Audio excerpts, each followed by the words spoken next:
Now we are discussing the topic routing. Routing is very important topic because in the network everything is the routing. We are sending the data from one source to the destination, and in between there are multiple paths. Which path we have to follow, that is called the routing, and router do that task. That's why the routing is named from the router. So now talking about the routing, first of all we must know that it finds the shortest path from source to destination. Means from source to destination we should be having the shortest path which is possible. So to understand this thing, first of all I have taken one diagram. In this diagram there are multiple routers. Let us suppose that I am giving them the names like router A, then B, C, D, E, F, G, H. So these are the multiple routers. Now out of that we should decide that which is the source and which is the destination. We are assuming that router A is the source, and from all the routers the router D is the destination. Means from A to D the data will be moving. So A is our source, D is our destination. From A to D we are sending the data. Now there are multiple paths. We can analyze from the diagram that there are three paths available. Every path is having some weight. Weight means you can assume that it is a distance. It can be a cost, but here we are assuming that there is a distance from all the routers. Now we are having the distance between all the routers. Let us suppose that from router A to B we are having the distance of 1, from B to C the distance of 3, and from C to D the distance of 2. Now from A to E let us suppose the distance is 10, from E to D suppose the distance is 9, from A to F suppose the distance is 2, from F to G the distance is 4, from G to H the distance is 3, again from H to D the distance is 1. Let us suppose that there is a distance in kilometer or any of the distance we want to take, or we can take the cost. That let us suppose that $1 is the cost from A to B. It is totally us, but here in this diagram we are assuming that it is the distance. So now to understand the routing, first of all we are finding all the paths which are possible. So now we are finding the paths from source to destination, that is from A to D.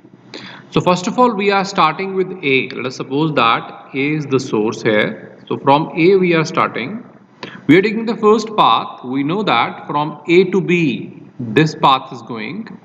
So here A to B. Then afterward B to C. Then from B to C we are moving. Then afterward C to D.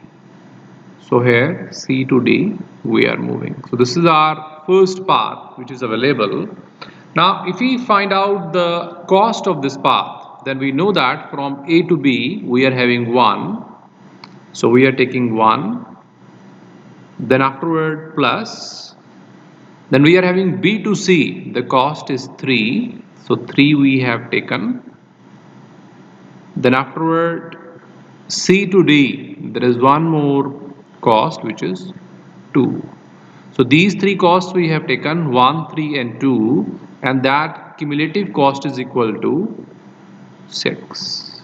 So this is one path with the distance of 6. Now we are taking the next path. We know that path will start from A and it will go till the D. So from A to E there is one more path available.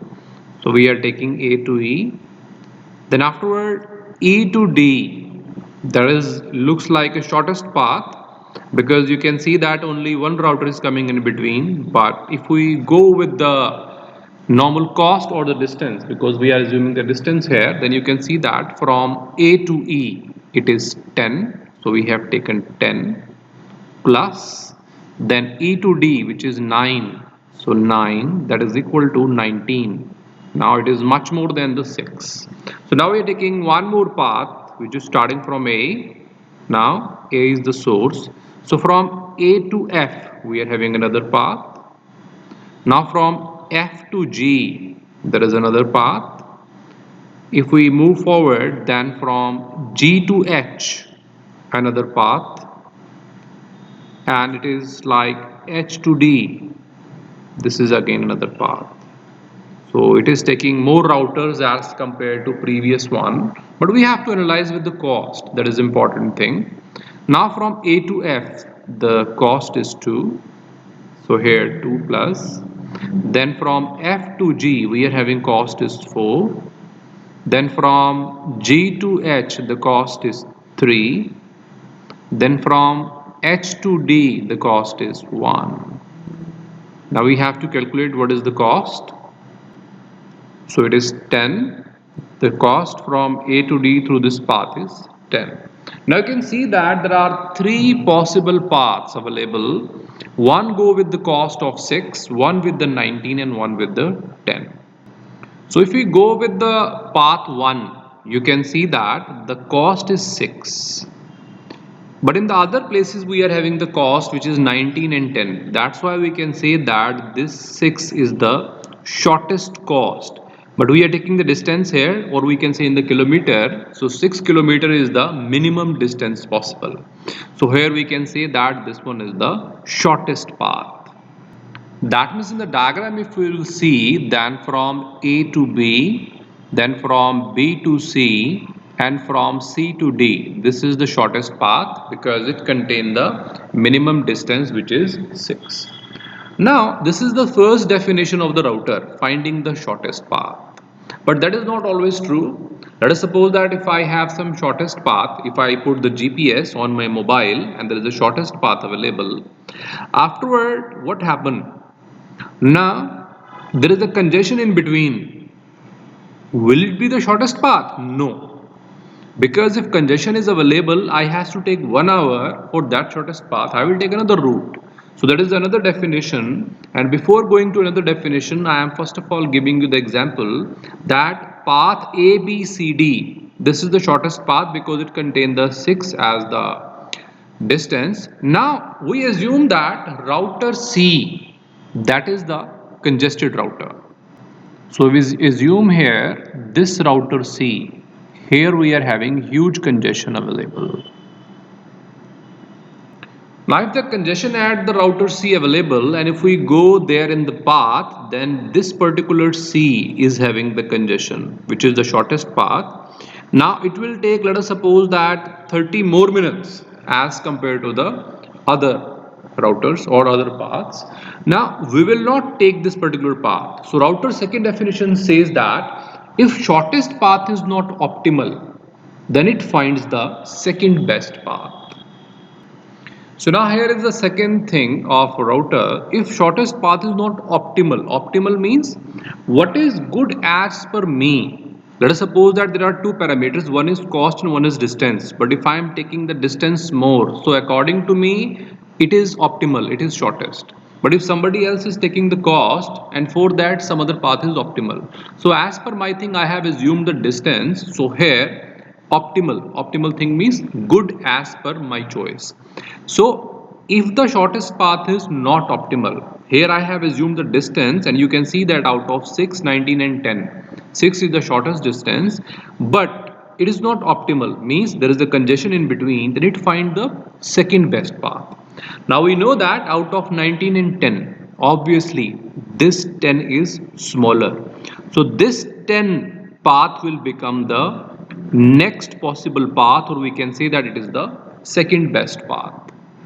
So if we see the diagram, that is from A to F, then from F to G, then from G to H, and from H to D. This is the second best path. Just like the normal GPS, whenever we are going from one location to another, it gives us a path, shortest path. And if you are moving and there is some congestion is there, GPS gives you the alternate path also. This is the routing. GPS is based upon the routing. So first of all, we find the shortest path. Out of these three paths, there are one thing which is 6, which is the shortest path. And afterward, if that shortest path is congested because of router C, then we are having one more path given by the router, which is the second best path. So this is called the routing. Now talking about the routing algorithm. To do this routing, means performing the shortest path and second best path. There are multiple methods or algorithms which are available.